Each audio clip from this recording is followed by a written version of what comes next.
시작하겠습니다. 예. 들어오세요.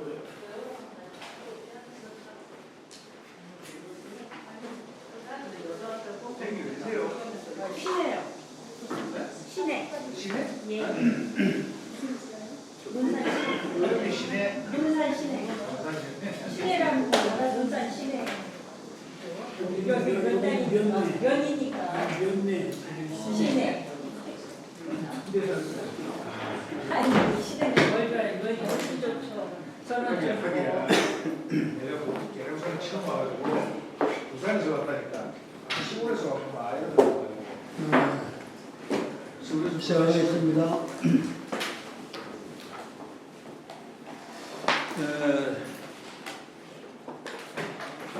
유교에 있어서의 주역은 어떤 것이냐,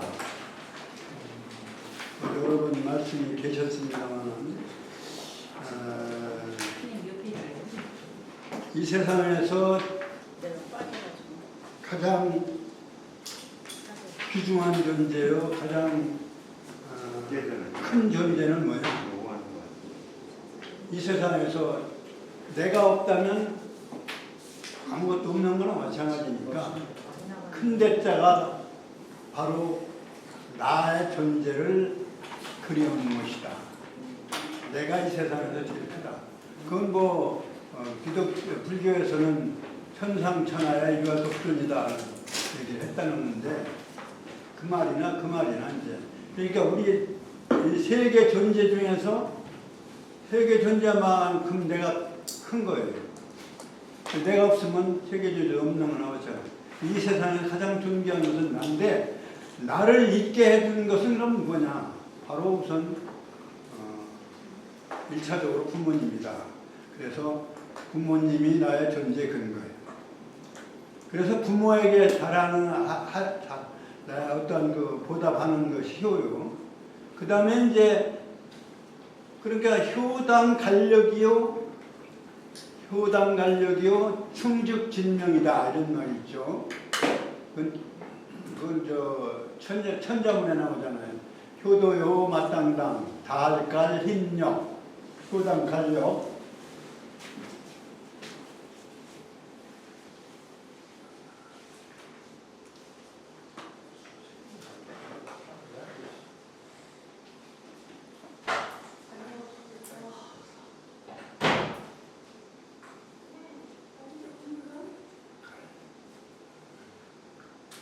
효당간력이요 충죽진명이라.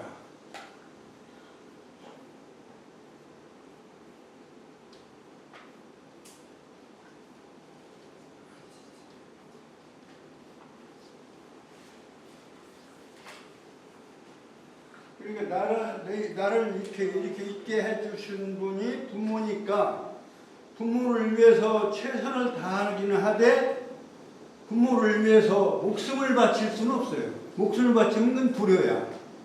그렇잖아요. 그러니까 효는 마땅히 자기 힘을 다하는 거예요. 그게 이제 효고, 충은 그럼 뭐냐?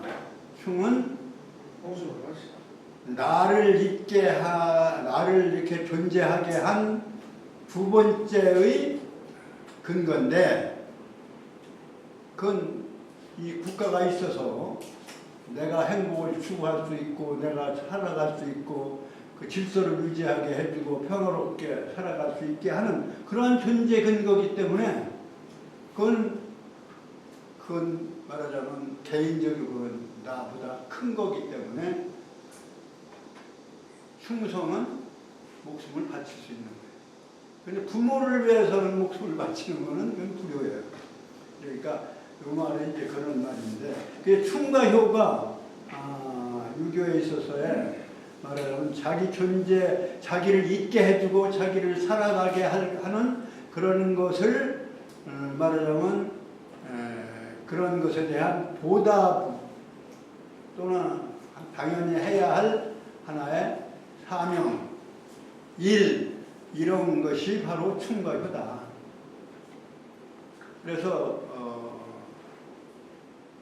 최치호는 남낭비 서문에서 공자의 도를 뭐라고 했냐면 입즉 효와 가하고 들어와서는 집에 효도하고 부모에게 효도한다는 것보다 차원보다 더 높아요. 효와 가하고 출즉 충어국 나라 인군에 충성한다는 얘기를 그 차원에서 벌써 최초도 인군에 충성한다는 얘기를 떠나서 나라에 충성한다고. 그러니까 충효가 기본적으로 어느 시대나 어느 곳이나 시간과 공간을 초월해서 가치 있는 일이고 가장 중요한 일이기 때문에 그것을 밝혀놓은 유교가 인류 문명에서 최고의 진리다 이런 얘기죠. 근데 그러면 나라고 하는 개인은 물론 모든 세상이 있어야 되니까 그 모든 세상을 존재하게 하는 법칙은 뭐냐? 그게 바로 천지자연의 질서예요. 천지는 우리가 그냥 종래 해석은 그냥 하늘 땅이라고 하지만 나는 해석을 뭐냐면 하늘은 시간 운행을 주로 하는 역할을 하는 존재다. 그래서 시간 운행의 말하는 역할을 하는 존재. 그리고 시간이 없으면 모든 게 존재할 수가 없는 거고. 그 다음에 공간, 땅은 이제 공간이 없으면 또 존재할 수가 없는 거예요. 그러니까 이 모든 존재의 마지막 존재의 근거가 되는 것이 바로 뭐냐면 천지 자연의 질서예요.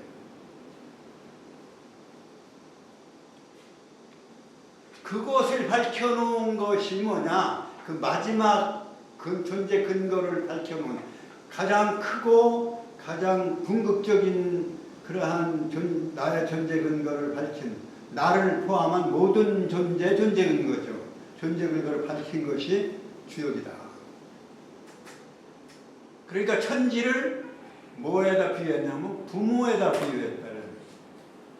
건층 부, 곤층 모. 근데 건은 시간을 위주로, 시간 운행이 가장 중요한 거예요. 시간 운행의 질서가 없다면 공간이 있어봐야 뭐예요? 생명이 살아갈 수 없는. 공간만 있고 시간이 제대로 주어지지 않는다면 그 생명을 주어진 존재가 바로 이제 하늘이다. 그래서 아버지와 같고 땅은 어머니와 같은 것으로 이렇게 이것이 바로 이것을 그걸 밝힌 것이 주역이다 이렇게 보시죠. 그럼 이 천지자연의 질서를 인간이 그 질서에 맞도록 살아가도록 그 법칙에서 배워서 인간의 법칙으로 만드는 것이 바로 뭐예요? 그게 예예요.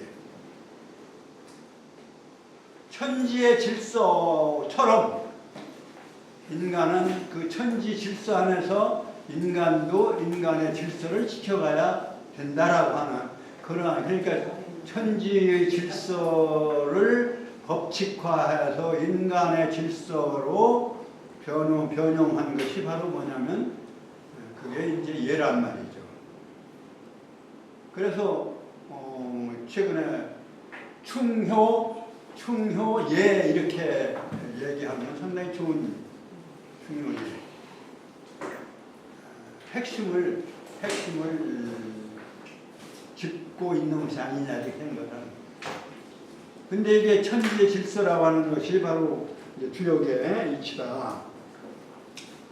그렇기 때문에 주역에서는 상표는 천지와 수하의 그 요소에 의해서 그러한 것에 의해서 모든 만물이 살아가는 존재하게 하는 그러한 원리를 말씀한 거예요. 그게 그래서 건곤에서부터 시작해서 수하는 뭐예요?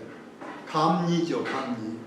그래서 첫 번째, 두 번째 건곤괴에서 부모를 나타내는 건곤 하느님과 땅님과 시간 공간과 말하자면 시간 공간과 물과 불이 바로 모든 생명의 근원이다.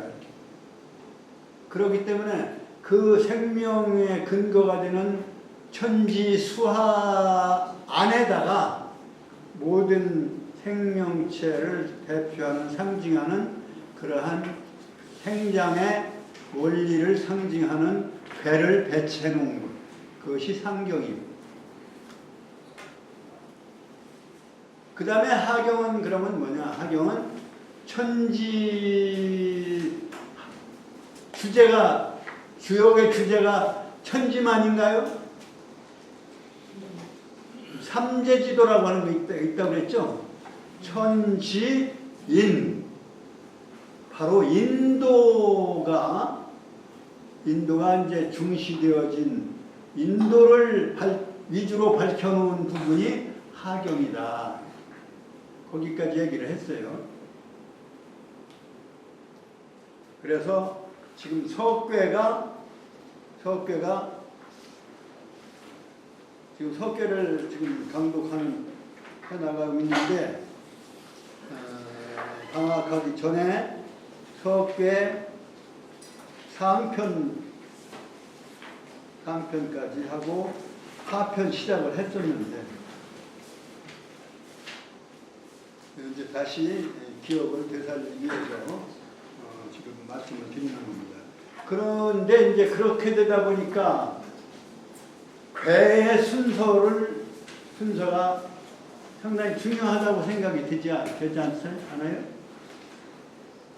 천지가 큰 시간 공간이고, 그 다음에 수분하고 온도가 없으면 생명이 존재할 수 없으니까 수하를 29, 30번째 놓여서 그 천지와 수하 안에서 만물 생장의 원리를, 그러니까 괴의 순서가 상당히 중요한 의미가 되는 거예요.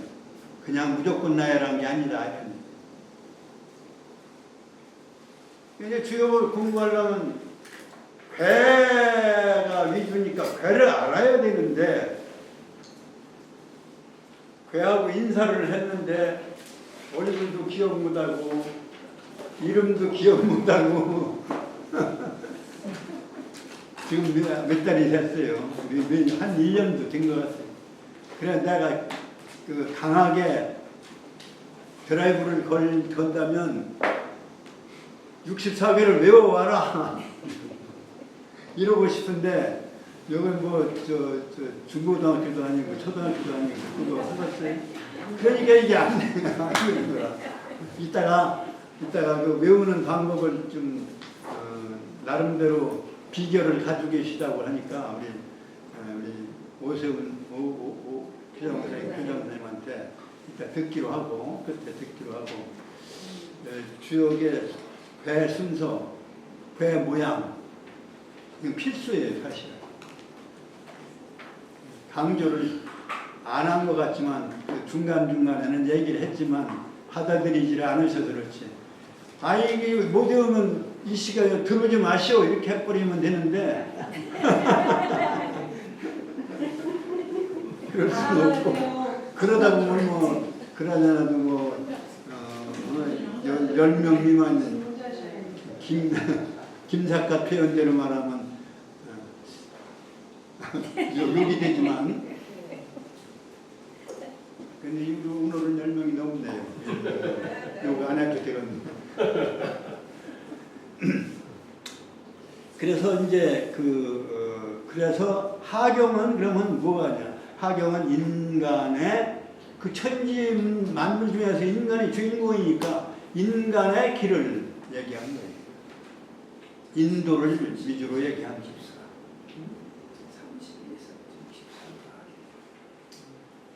그래서 그 석괴 첫 번에 보면 그래요. 첫 번에 보면 그 400, 그 교재 30쪽에 석괴 전이라고 하지 말고 편이라고 하기로 했죠. 그러니까 지우고 편이라고 고쳐주시고 석괴편에 뭐라고 되어 있냐면 저 두 줄로서 요약이 되는 거예요. 유천지연후에 만물이 생원하니 그거면 벌써 천지에 대한 얘기예요. 천지가 있어야만 만물이 생겨날 수 있다 이런 얘기예요. 영천지지간자 천지의 사이를 가득 채우고 있는 것은 유만물이라. 오직 만물이라. 모든 생명적 존재를 포함한 모든 무생물적 존재까지를 말하는 거예요. 그러나 만물이 오직 만물일 뿐이다. 만물이 주동이 된다. 그러므로 수지, 돈, 만물이 싹이 트는 돈꾀로 시작한다. 이렇게 돼 있어요. 그러면 여기서 몇 번째예요? 돈꾀가? 건곤, 돈, 몽 이렇게 나오고 세 번째예요. 그러니까 건꾀하고 곤꾀는 이름이 괴 이름이 안 나왔죠. 안 나왔잖아요. 그죠?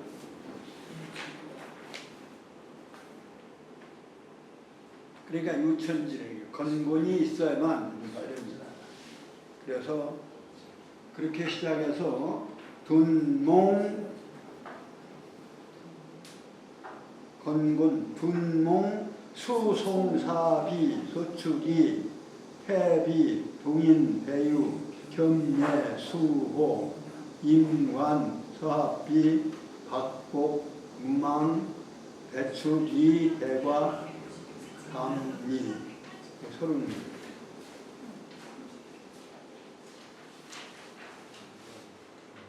지금 설명한 대로 그렇게 해서 상경이 상편이 마무리가 됐어요. 그래서 435쪽에 우는 상편이라 사실은 여기 다 설명하고 지나간 거니까요. 그 다음에 이제 하편에 유천지연후에 유만물하고 그럼 요거는 상편하고 똑같은 내용이죠. 그러니까 상편을 이었다 이런 얘기예요. 유만물연후에 여기서부터 생물학적 인간으로서의 남녀, 양과 음과 양. 그 남녀가 있고 여기는 그냥 자연 질서예요. 그러면 자연 질서에서 모든 생명이 질서 있게 나름대로 그 질서는 말하자면 먹는 먹이사슬로 되어 있어요. 사실은 먹이사슬로 질서가.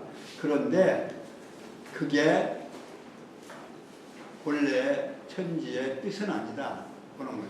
다시 말하면 인간이 도덕적으로 인간의 질서를 갖춘 그러한 사회라야 바로 천지가 처음 창조한 뜻이 거기에 있다고 생각합니다. 그러니까 유천지연후에 유만물, 유만물연후에 남녀까지는 이건 자연적인 질서예요. 그런데 유남녀연후에 여기서부터 유남녀연후에 그야말로 인도로서의 생물학적 인간을 떠나서 인도가 전개되는 거예요. 길도자, 인도. 그런 천지도, 천도지도 이렇게 얘기해요. 의미로서, 질서 의미로서 얘기되어질 때 하늘은 건이라고 했지만 천도라고 했고 땅은 곤이라고 했지만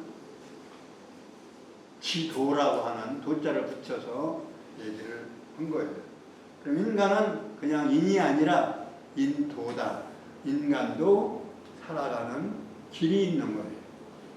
그 인간의 다른 동물과 다른 인간의 살아가는 길을 여기서부터 얘기한 거예요. 유부부연후에 유 부부하고 그러니까 유 부부 연후에 여기서부터 부부가 있고 그냥 부부서부터 뭐가 시작되냐 인간 윤리 질서가 인간의 길이 인도가 성립이 된다 이런. 사실은 성인이 강조하신 경을 쓰신 역경을 비롯해서 모든 경전을 쓰신 기본 정신이 바로 여기 있는 거예요. 그거를 그러니까 부부라고 하는 것이 아니라 거기다 도자를 붙였어요. 부부지 도.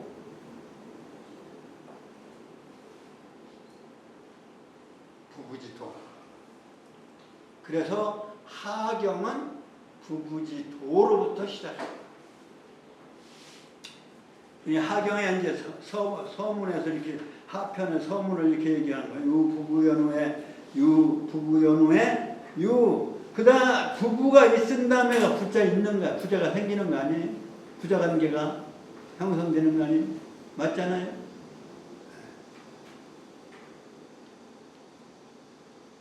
동물 사회에서는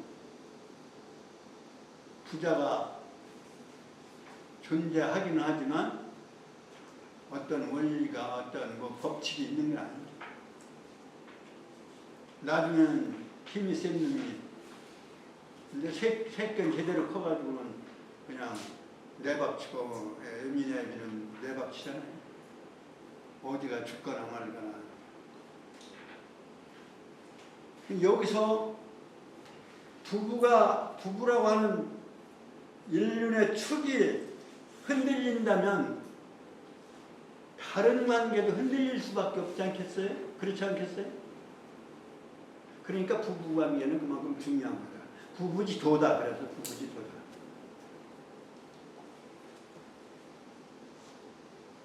그 첫 번의 부부지도를 상징해서 그 괴를 만드는 그 괴가 바로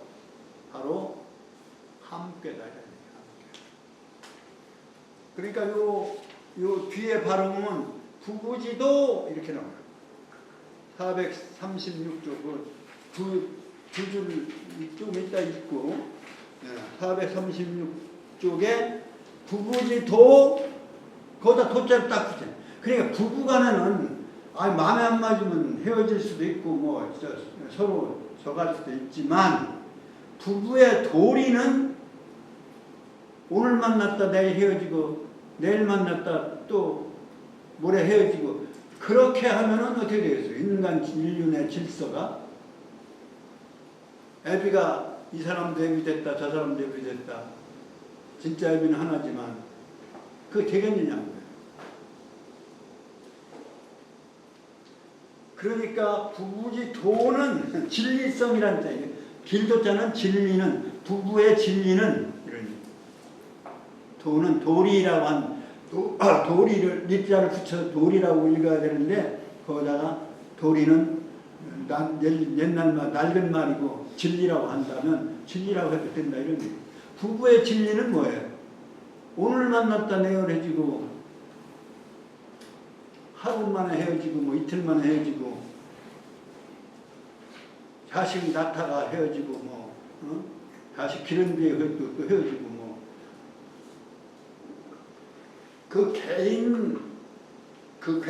개인으로서의 부부관계는 뭐 서로 마음에 안 맞으면 또 헤어질 수도 있지만 그건 진리는 아니에요. 그 도리는 아니에요. 도리는 영원한 것이다. 죽어도 부부야. 자손들이 제사 지내려면 부부를 모시다가 제사 지내잖아요. 죽은 아비를 고라고 죽은 어미를 비라고 해서 고위, 비위 이렇게 해서 모시고 제사도 지내고 제사 왜 지냐? 그거 지내지 마라. 요즘 그런데 그러니까 부부지도도 영원한 게 아니야. 뭐 헤어졌는지 죽었는지 모르지. 제사 지내면 부부가 지금도 그 부부로 계시구나 이런 생각이 들어요. 그러니까 그 도리는 영원한 거예요. 그래서 불가히 불구야. 오래간다, 영원성을 가진다 이런 얘기죠. 그러니까 부부는 인륜의 축이다. 축이 무너져 버리면 윤리는 무너진다. 애비가 누가 애비인지 진짜로 모르고 그래봐요. 되겠어요? 그러니까 여기에서 그것이 다음에 영원할 항자, 항상 항자로 이어진다. 그 첫 구절입니다. 그게 사실은. 근데 그 앞에가 지금 서론적으로 부부연후에 그 다음에 뭐예요? 당연히 말하는 우리가 부자의 일륜관계가 형성되고 그 부자의 일륜관계가 형성된 뒤에야 사회가 형성되고 가정이 형성되고 가정이 하나의 세포로서 그 가정들이 모여서 사회가 이루어지는데 그 기본 세포가 이루어져야만 그러한 세포들이 모여서 하나의 기관을 하나의 생명체를 형성하는 거니까 그게 이제 군신관계, 나라라고 하는 그러한 형성입니다. 그 군신관계라는 의리로 맺어진 거예요, 사실. 의리가 무너져 버리면 군신관계는 끊어지는 거예요. 그 군신관계의 중요성은 의리. 그러니까 군신관계가 형성되어진 그런 의리를 바탕으로 한 뒤에야 그래야 이제 그 다음에 나라의 상하 질서가 이제 이루어집니다. 집안의 상하 질서는 물론 말할 거 없는 거고요. 그 상하의 질서가 있은 연후에야 예의가 고착되는 바가 있다. 이 착은 이제 세금변에 쓴 거라고 이제 근데 제방변에 쓴 것이 말하자면 그 대쪽에 이제 검은 옷으로 이렇게 썼기 때문에 올챙이 모양으로 쓰여져 있기 때문에 그것이 지워지고 어쩌고 해서 오른쪽은 예석자가 맞는데 왼쪽은 세금자로 이렇게 오해한 것이 아니냐 이렇게도 생각을 해요. 제방변에 있어서 손수변에 있어서 둘조자 어떤 조치를 내리다 긴급조치 뭐 할 때 조치 그 둘조자로 보는 입장도 있는데 이 착자는 그냥 어긋났다는 뜻만이 아니라 고착되어졌다는 뜻도 있기 때문에 오자가 아니라는 절도 대부분이 그대로 인정을 해요. 그래서 여기서 착은 착오가 있다는 착이 아니라 완전히 정착되었다는 뜻이죠. 그러니까 예의가 정착된 바가 있느니라. 그러니까 여기서는 하경 전체를 다 예의로 질서가 정착되어진 그러한 내용을 한 것이다라고 하는 하경의 서문이나 마찬가지. 그래서 부부지도로부터 이제 시작을. 그러니까 부부지도라고 하는 건 천지지도를 건괴라고 안 하고 건괴로 딱 얘기 안 하고 말하자면 부부지도 이렇게 천지지도 유천지연후에 천지를 건곤이라는 말은 여기서 상경에서 첫 시작은 안 했죠. 안 한 것처럼 하경도 부부라고 했지 여기에 괴 이름은 사실은 숨겨져 있어요. 여기에서는 숨겨져 있어요. 그러니까 이 그 하편의 첫 번째 괴는 뭐라고 그랬죠?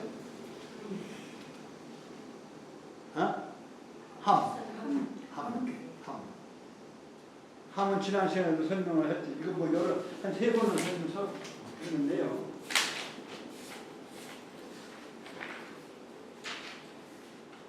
여기 이 글자에다가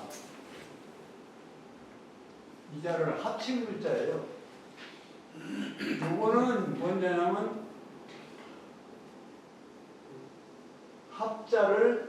합자의 공간을 표시하는 이러한 반공간을 이렇게 옆으로 했을 뿐이야. 요거. 그러면 이거는 뭐냐? 이거는 창과자예요. 창과자는 나자의 이거와 같이 뭐야? 현재 무기죠, 무기.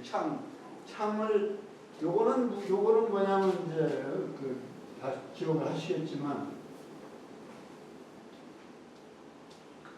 요 칼날 창날이 요 두 개를 여기다 이런 모양으로 글자를 만드는 거예요. 그 다음에 이것도 창날이에요. 창과자, 창날. 그러니까 창날을 자루는 하나고 창날이 양쪽에 붙어있는 이 창을 들고 있는 존재예요. 그럼 창은 뭐예요? 창은 자기를 보호하기 위해서 존재하는 거 아니에요? 들고 있는 거예요. 그러니까 그 안에 들고 있는 사람이 바로 누구냐? 이쪽에서 침략하고 이쪽에서 침략을 막고 있는 게 누구예요? 그게 나다. 그래서 나자를 이렇게 쓴 거라. 그 안에 들어있는 사람이 바로 나예요.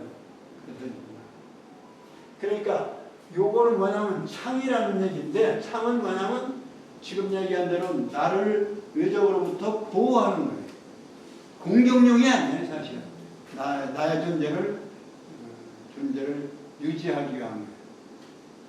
그러니까 이러한 상태를 어떻게 유지한다는 뜻이 되는 거예요. 유지한다.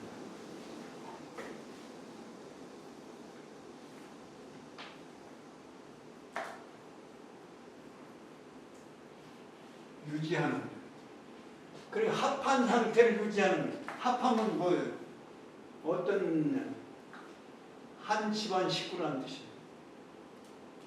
한일자 입구자는 입이 두 개가 아니라 하나라는 뜻이에요. 입이 하나로 합쳐져 있는. 그러니까 입이 하나로 합쳐져 둘인데 사실은 둘이 각각 가지고 있기는 하지만 하나 입이나 마찬가지다. 그러니까 합해진 거다. 이게 합해진 거는 공간을 사방 공간을 다 이렇게 해서 합쳐진 거는 이거는 합동이에요. 동자예요. 이게 동자는 이게 사방 공간이 다 막힌 거고, 합자는 한쪽 공간이 터진 거예요. 그러니까 이것만큼 아주 친밀하게 똑같은 건 아니지만 이건 똑같은 건 아니죠. 둘이 만나서 산다고 똑같으면 안 되잖아요. 그러니까 합한 상태. 이 합한 상태, 남녀가 부부가 부부로 합해진 상태를 영원히 간직한다. 그게 부부지도예요. 그러니까 괴를 괴 이름을 뭐라고 해야 돼? 함께 괴.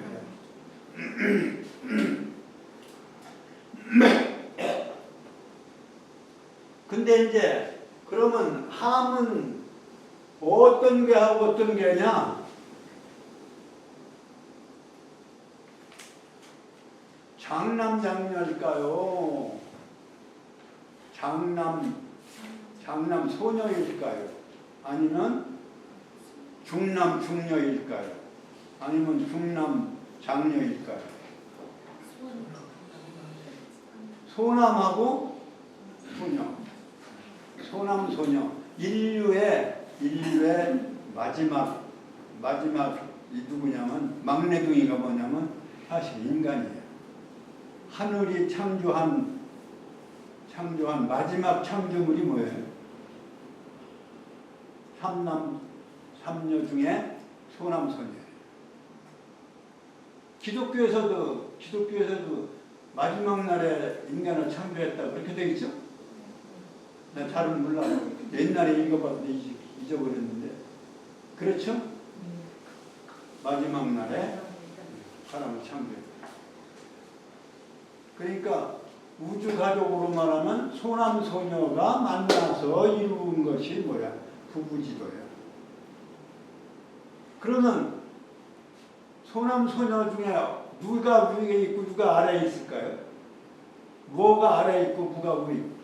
요것도 또 이게 현상적인 거는 뭐냐면, 현상적인 거는 남자를 위에다 놓고 여자를 아래에다 놓는 거예요. 장남장녀. 그 장남장녀는 하나의 천지의 질서와 마찬가지이기 때문에 장남장녀로 되어 있는, 인류의 장남장녀로 되어 있는 궤가 지금 얘기하는 두 번째 궤, 한궤예요. 이미 장남장녀는 뭐예요? 이미 다 인격을 완성하고 이 세상에 존재하는 게 아니라 이미 돌아가셨어요. 그러한 성인이기 때문에, 장남장녀이기 때문에, 인류의 성인이기 때문에 천지와 마찬가지로 양이 위에 있고 음이 아래에 있는 그러한 하나의 모델 형식으로 되어 있는 것이, 그것이 이제 장남, 뇌풍항이에요. 뇌는 장남궤고 바람을 상징하는 풍궤는, 초원궤는 바람을 상징하는 것은 장녀궤예요. 그러니까 장남장녀, 장남이 위에 있고 장녀가 아래로 되어 있는 장남장녀로 되어 있는 궤가 바로 성인을 상징하는 한궤다. 그러니까 성인을 모델로 하라 이런 얘기예요. 그러니까 소남소녀로 이루어진 한궤, 바로 한궤를 놓은 거는 바로 목표를 바로 옆에다 둔 거예요. 목표. 그래서 장남장녀의 내풍한궤. 근데 저 소남소녀로 이루어진 부부간은 실존적인 부부야.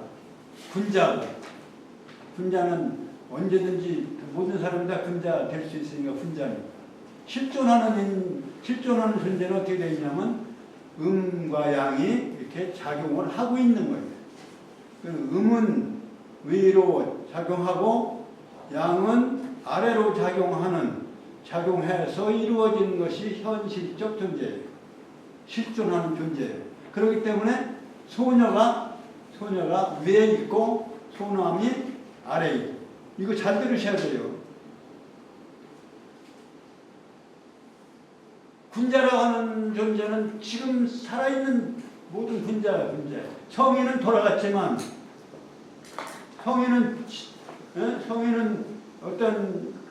어떤 깨달은 분으로서 정해진 사람 모두가 성인이 아니니까, 그건 실존의 인간이 아니라 벌써 이미 선천에 성인으로 가신 분이에요.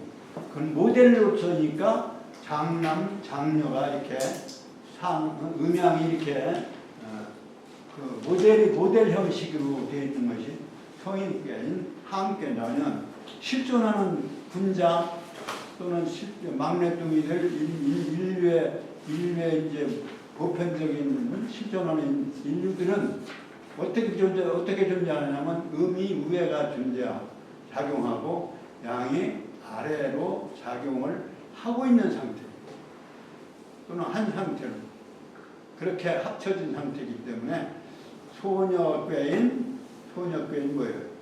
태궤가 위에 있고, 태는 연못에 비유돼서 택이요. 택.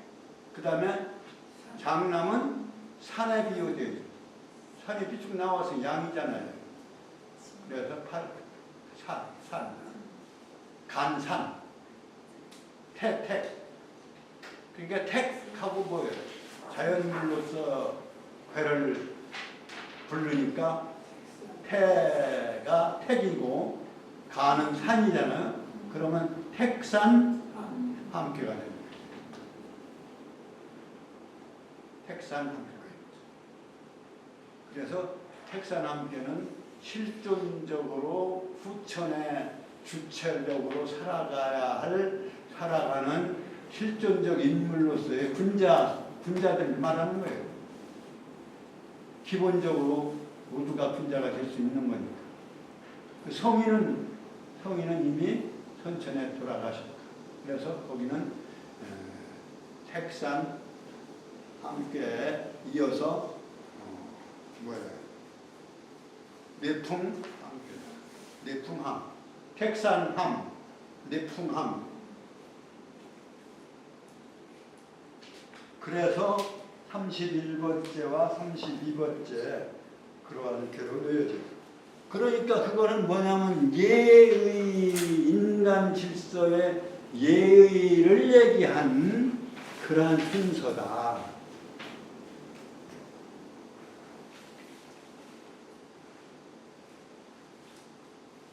그런데 상경에서는 수는 수대로, 화는 화대로 이렇게 해서 기본적인 것을 감괴와 이괴로서 수만으로 이루어진 감괴와 불만으로 이루어진 중화 이괴, 중수감괴, 물수자, 중수감, 거듭중자에 그 감괴와 이괴로 되어 있는 것이 하경의 마지막에 수하가 서로 엇갈린 상태로 두 개가 놓여진 그게 바로 기재, 미재거다. 그 자연질서로 끝나는 거예요. 그러니까 기재로 끝났는가 했는데 끝나면은 책은 끝났지만 진리는 끝나지 않았기 때문에 제일 마지막 꾀는 미재꾀예요. 건너가지 않은, 건널 제자, 건너가지 않은. 결제가 안 끝났다 이런 얘기는 결제할 때도 미제다, 미제 사건이다 뭐 이런 얘기 하는데 진리는 천지지도 인도는 계속되는 거니까 결국은 미제로 책을 끝내고 이 책은 기재로 끝났는데 그건 진짜 끝나는 걸로 오해를 하니까 미제로 남겨둔 거예요. 그래서 진리는 그대로 이어집니다. 거기에 이제 인류의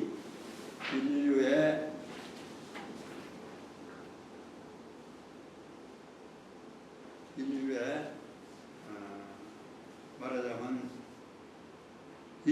인도에 있어서의 어떠한 원리를 제시해 놓은 것이 바로 부부지도가 1차적으로 이루어져. 그게 부부지도를 중심으로 해서 가정이 형성되어지는 것을 가도라고 해요. 가도. 그러니까 우리가 유교는 수신, 제가, 치국, 평천하 이렇게 얘기하잖아요. 여기 이러한 논리가 똑같은 거예요.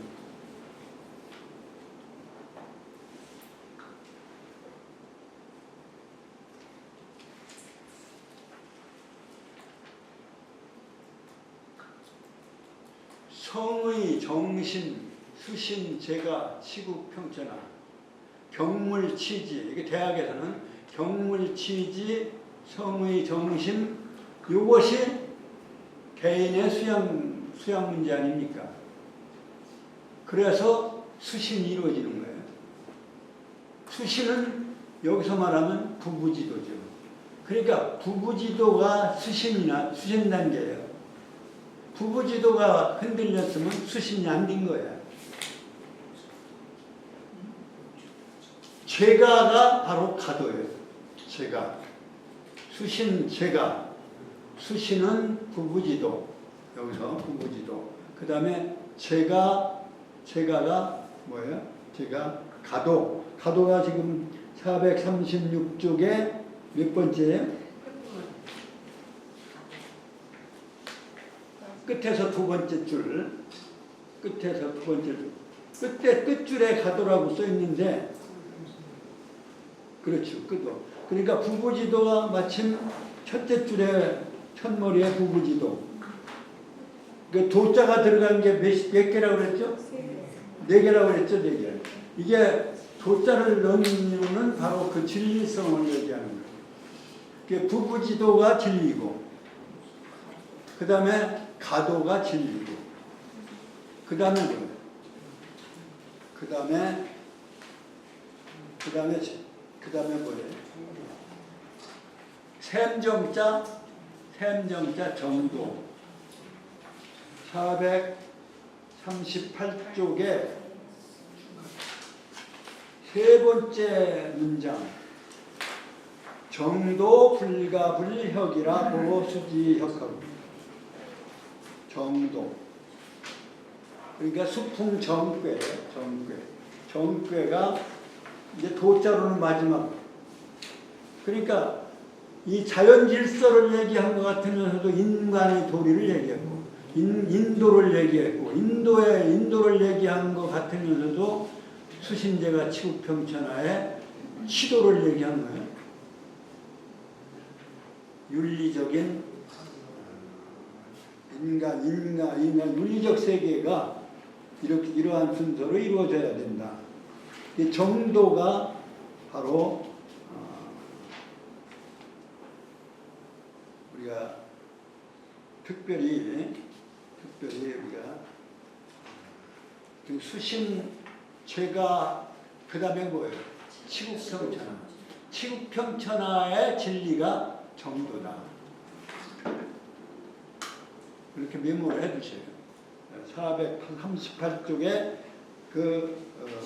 세 번째 줄 끝에 세 번째 줄 끝에 샘정자, 그 다음에 네 번째 줄 처음에 샘정자 정도다.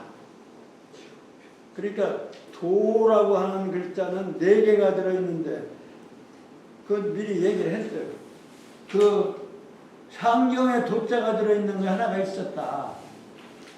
그거는 모든 만물의 생장을 해야 되니까 모든 만물이 생장하려면 뭐가 필요해요? 먹는 일이 중요하다. 그래서 음식지도라는 이름으로 수천숫괴에 음식지도가 도자가 붙어있다. 그래서 이 4개의 도자가 붙어있는 64개 그 중에서 4개. 이게 사실은 전체의 역의 진리의 하나의 4단계입니다. 수신제가 치국평천하를 합쳐서 질서로 그것이 정자다. 정에 대한 얘기도 설명을 드렸어요. 그 정자가 샘정자인데 원래는 그 내용에는 맑은 샘물이 솟아나고 그것을 먹고 마음을 바르게 고쳐먹는 뭐 이런 얘기도 들어있는데 사실은 그 샘정자가 몇 칸으로 되어 있냐면 9칸으로 되어 있다. 그게 홍범구주 정치 철학으로서의 시도로서의 홍범구주 기자의 홍범구주 그건 서경에 나옵니다. 9가지 그건 홍범구주는 그 9가지 칸으로 오함극을 중심에 두고 전반 4개 후반 4개 그것이 9칸으로 되어 있어요. 그래서 그건 9칸은 어떤 뭐를 얘기하냐면 그게 뭐예요? 하도낙서 중에 어느 것이 9인가요?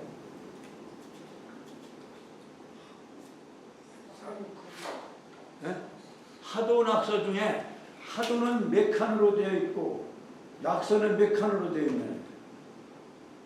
몇으로 칸으로 따지면 수로 무디기로 따지면 16, 27, 38, 49, 50 다섯으로 되어 있는 것은 바로 하도고 그 하도 다섯이 그건 씨의 모양이다. 열매의 모양이다. 그것이 하나씩 떡잎이 둘이 갈라지고 둘이 셋으로 갈라지고 이렇게 갈라져서 9가지로 이렇게 형성되어진 것은 그게 바로 낙서다. 그리고 낙서는 9단계의 생장을 나타내는 것이다. 뭐 이런 얘기를 여러 번 했어요.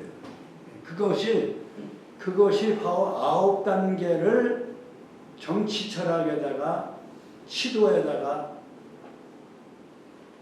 대입을 해서 말씀해 놓은 것이 기자가 조국은 망해도 기자는 아까 얘기했듯이 은나라예요. 은나라, 상나라의 왕손이었는데 수나라 무왕이 천하를 통일하니까 결국은 조국이 멸망한 거예요. 조국은 멸망해도 진리는 그 백성들을 살리는, 백성들을 다스리는 그 치도는 전해줘야 되겠다 해서 기자가 무왕에게 가르쳐 준 것이 홍범구주래요. 홍범구주라고 하는 말은 바로 넓은 홍자고 법범자예요. 모범이 된다 할 때도.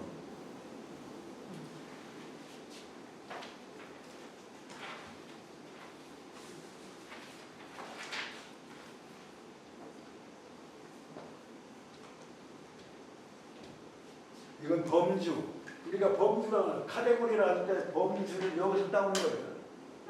번역을 하기를 홍범구주에서 번역 카테고리라는 말을 번역을 한 거예요. 범주라고 번역을 한 거예요.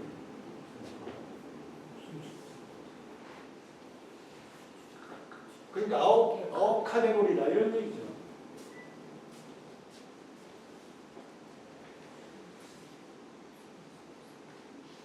그러니까 이게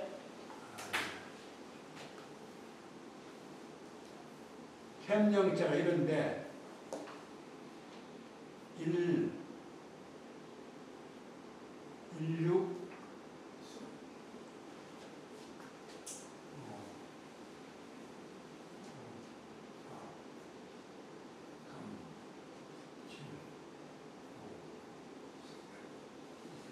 그럼 여기가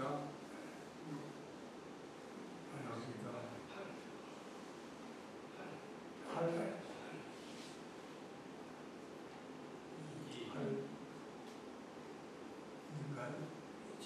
그럼 이렇게 되나요?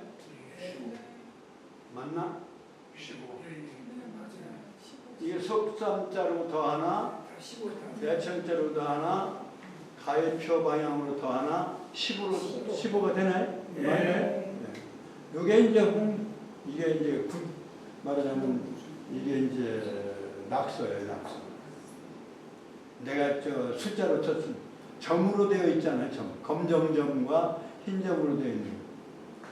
이게 숫자로 쓰면 이렇게 돼요. 이것이 정도예요, 사실은 정도. 이것을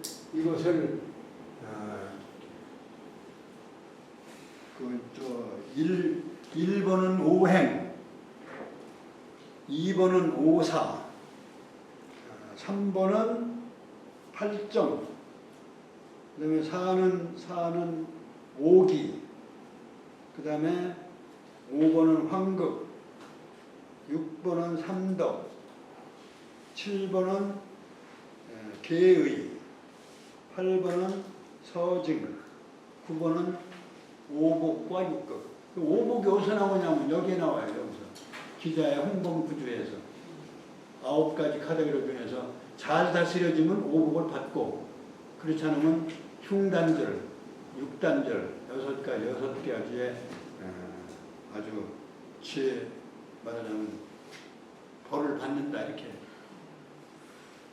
요거는 다음에 제가 소개를 해드리려고 할 테니까. 하여튼 이러한 논리를 담고 있는 것이 이제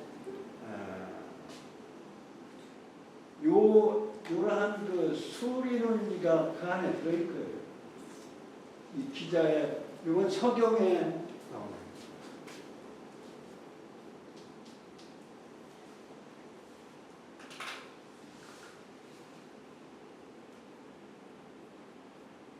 서경에 홍범구주 편이 있어요. 이건 기자하고 연결해요.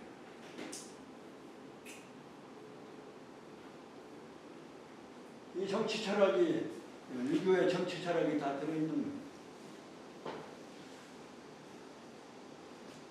그게 어느 때냐면 이제 주나라가 상나라가 멸망하고 주나라로 이어지는 그 어간에 말하자면 유교의 정치 철학이 집약되어 잠겨 있는 부분이다. 그 굉장히 오래된 거예요.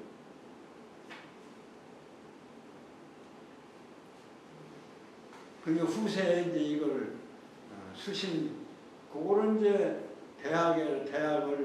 대학에서는 수신, 경물치지, 성의 정신, 이것이 이제 말하자면 생장의 상편에 해당되고,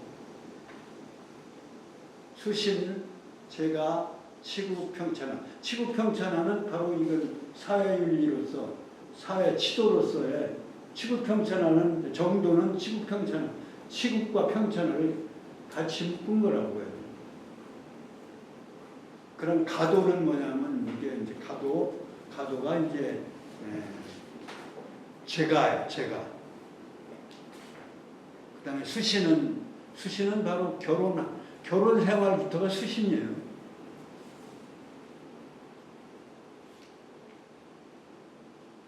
그래서 그 가정이 아주 건전하고 가정이 도덕적일 때 그 자손들, 그리고 그러한 이웃과 그 나라가 도덕적이고 되는 거죠. 그러니까 이러한 진리는 이건 무슨 뭐 종교적 사후에 어떻게 심판을 받거나 뭐 사후에 어떻게 된다거나 하는 그런 종교적 차원이 아니에요. 그냥 인류 문화적 차원이에요. 근데 근세 우리가 대한민국 정부 수립 이후에 언제부턴가 모르겠는데 유교를 뭐라고 종교에서 다뤘지 아마. 그러니까 뭐라 종교적 결속력은 없고, 유교는 많이 그냥 생활 속에 그냥 유교 생활을 하는데 유교 인구는 그렇게 많지 않은 거예요. 다 집어내버린 거예요. 충효하면 무슨 이상하게 생겨. 그러면 조금 쉬었다가 하는 게 좋을 것 같은데요. 예의가 여기서 시작됐다. 우선 부부지도부터 부자관계, 분신관계, 그 다음에 장유유서, 부모유신의 예의가 여기가 되었고, 그 다음에 부부지도에서 이제 가도까지, 또 가도에서 정도까지, 그 괴가 어떤 괴가 들어있느냐 하는 거는 좀 쉬었다가 하겠습니다.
에어컨을 좀 약하네.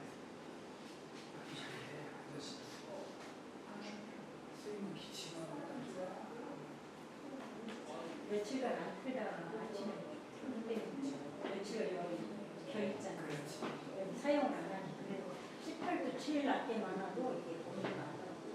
원하지 마셨어요. 그래서 지금 18도 만들지. 지금 29도면 아침에 30도. 그러면 25도까지 그만 내려가야 되거든. 그게 에어컨이 약해서 그래. 에어컨이 여기 위해서 자꾸 그러지. 이게 에어컨 천정이 딱 하나 있으니까. 내가 안 했어요.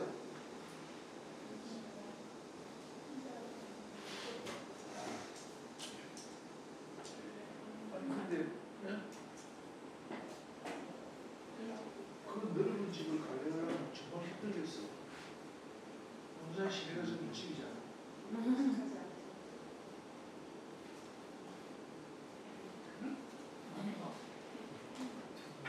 집이 그냥 시내라 하면 시내 전부 다 집이잖아.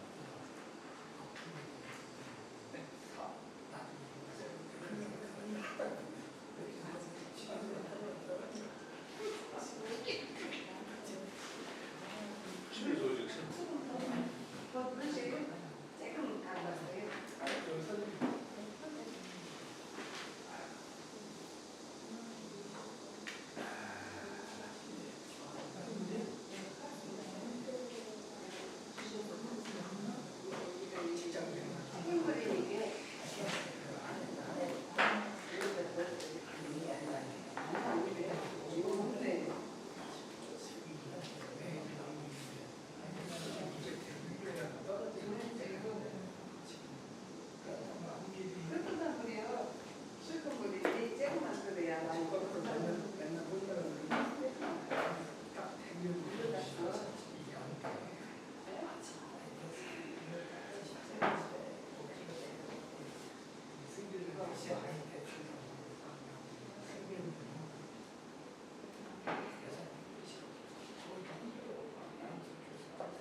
자, 시작합시다. 마무리할게요.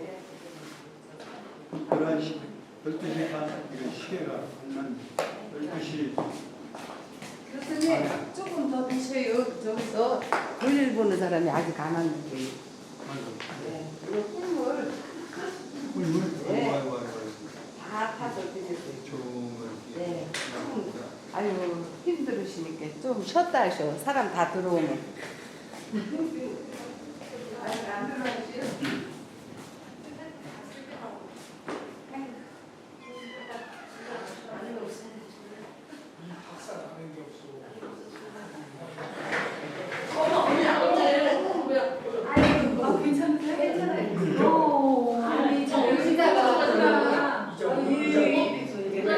안 다쳤어요? 안 다쳐? 나 여기서 맨날 그러네. 이 의자가 나빠갖고. 그래 아직 쉽게 밀어줘. 안 다치. 예, 앉았어요. 근데 이거 어떻게 불러오냐? 아니요. 저는요. 얕게 앉으면 안 돼.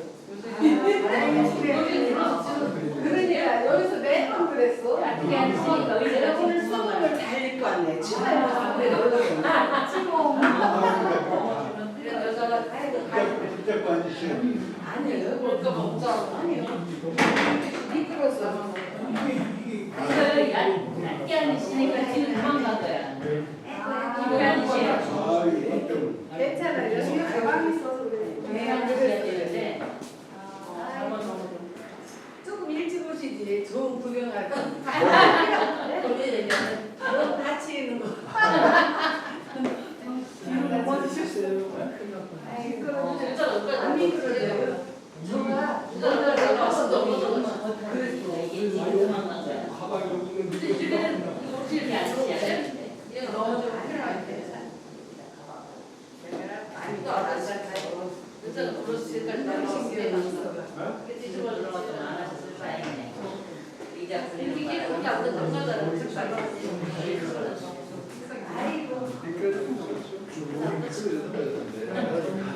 자, 그 다음에 부부지도는 불가히 불구한 그 얘기를 드렸고요. 그러니까 오래 머무르는, 오래가는, 오랜 진리, 진리성이 영원성을 갖는 진리다. 그렇기 때문에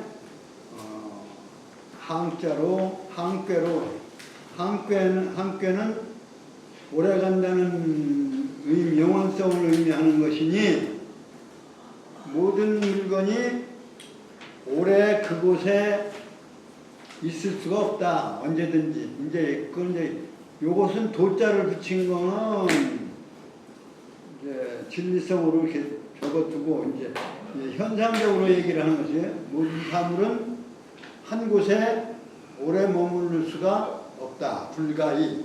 그러니까 불가히라는 머무를 수가 없다. 그러므로 그냥 오래 머무르지 않고 도망칠 돈자예요, 이게.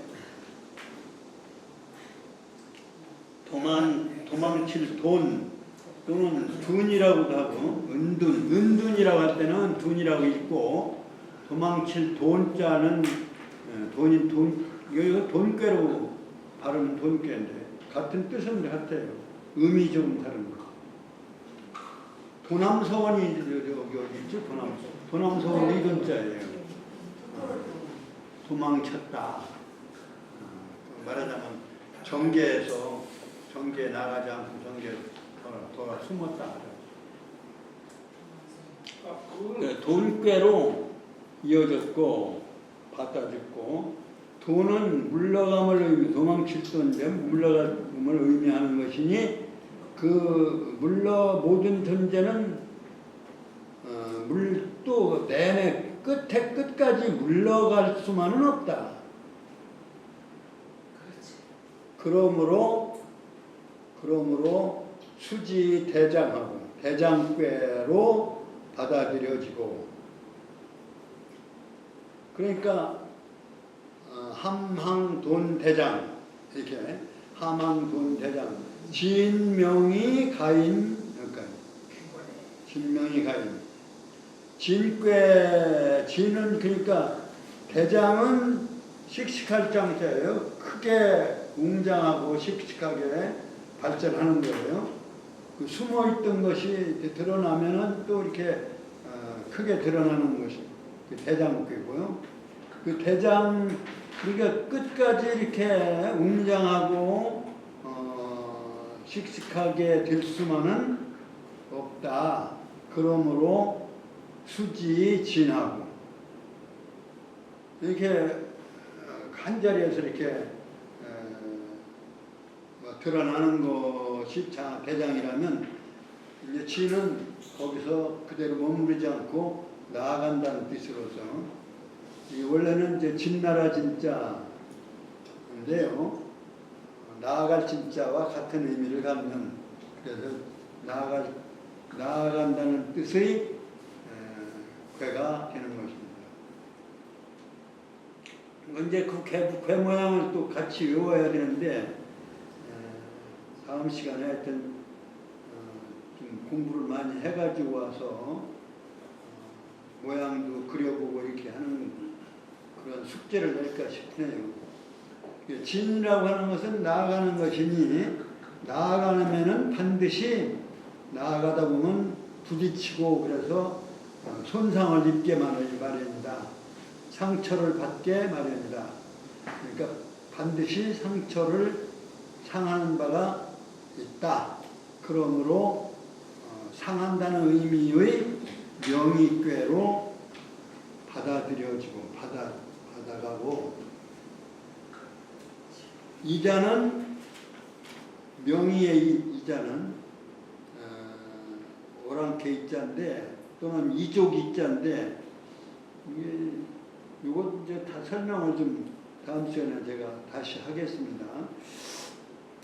이라고 하는 것은 상하는 것이니 밖에서 상한 자는 반드시 집 안으로 되돌아오게 그러니까 어디 밖에 나가서 상하게 되면 귀소 본능에서 집으로 돌아오게 돼 있다. 그런 얘기죠. 그래서 집으로 돌아오게 되므로 가인꾀로 이어지고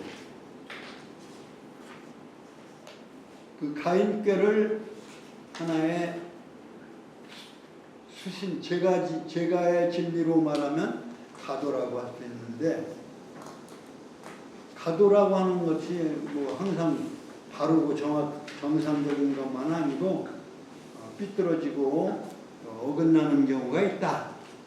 그런 경우가 반드시 있다는 얘기예요. 뭐 옛날이나 지금이나 뭐 도리는 길은 빠르다는데 가는 사람이 방향을 바꿀 수 있는 거니까 살아가는 사람은 항상 그렇게 바르게 살아갈 수는 없는 것이니까 거기에 괴리 현상이 나타난다. 그래서 그 괴자와 뜻을 같이 하는 눈을 규괴. 괴는 어긋나는 것, 눈을 어긋나게 보는 것은 이제 규괴예요. 규괴로 이어진다. 여기까지 이제 해석만 하는데요. 그러면 함께는 택산 함께로, 그 다음에 내풍 함께로, 내풍이 만나고, 그 다음에 뭐예요? 천산 돈.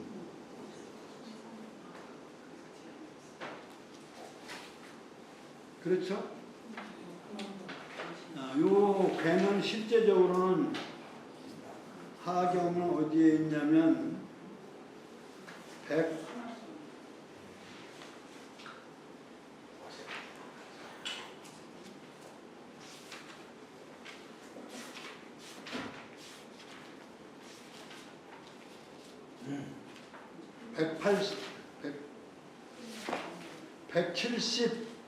177쪽에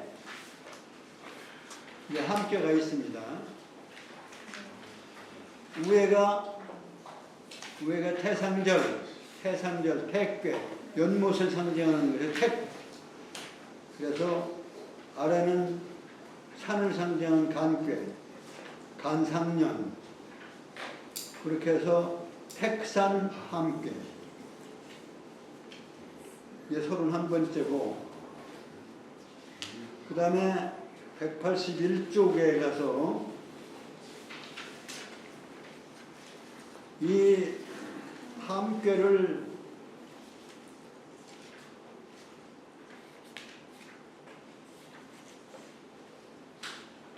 뒤집어 놓으면 이렇게 거꾸로 이렇게 뒤집어 도착시킨 거. 그런 게 이제 장남장녀로서 우에는 장남괴인 진괴. 우레가 처음에 장남이고, 그 다음에 바람으로 만물을 일깨우는 것은 이제 장여괴예요. 그래서 진하련, 뇌, 우레, 그 다음에 손하절, 바람을 상징하는 거기 때문에. 그러니까 모양, 바람 상징, 괴 이름, 이렇게 세 가지를 기본으로 알아야 돼요. 그래서 내풍 함께다.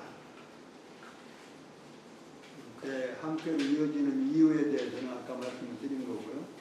그 다음에 이제 돈괴는 187쪽에 나중에 이제 이것도 하나 다 읽어나가야 되는데, 일단은 석괴니까 순서나 좀 익혀놓자 이런 얘기. 33번째는 천산 돈괴입니다. 하늘은 건괴로 건삼년 천, 그 다음에 간상년 산. 그래서 건괴와 간괴로 이어진 천산 돈괴.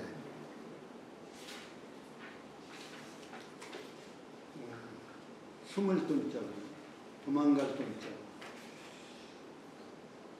그 다음에 192쪽에 돈 대장 33번째가 대장인데 대장과 돈꾀와의 관계는 역시 이제 독꾀예요. 거꾸로 줬죠. 이렇게 거꾸로. 그래서 뇌 진하련 장남꾀인 진꾀요 뇌 우레를 상징하는 뇌꾀다. 그래서 뇌 그다음에 하늘을 상징하는 건꾀니까 뇌천 대장. 대장꾀 같은 건 상당히 대장 요즘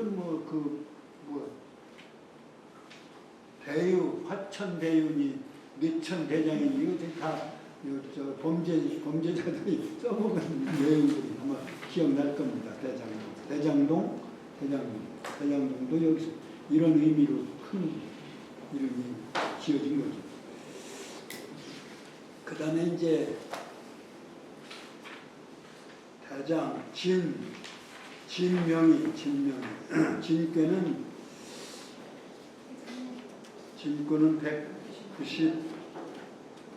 196조. 뇌천대장은 천산돈하고 뇌천대장은 이게 독교관계고, 그 다음에 이제 진꾀는 화지진꾀인데, 요것은 아래 위를 바꾸면 그대로 바꿔도 되고 이렇게 뒤집어도 되고 똑같아요. 그래서 요거 화지진꾀는 지화명리꾀로 이렇게 독꾀가 화지진 그다음에 지화명리. 이 명리꾀에 대한 거는 기본적으로 설명을 조금은 하고 넘어가야 되겠는데 그만하고 점심 식사 시간에 오늘 예약이 반이래요. 지금 이거 가야 됩니다.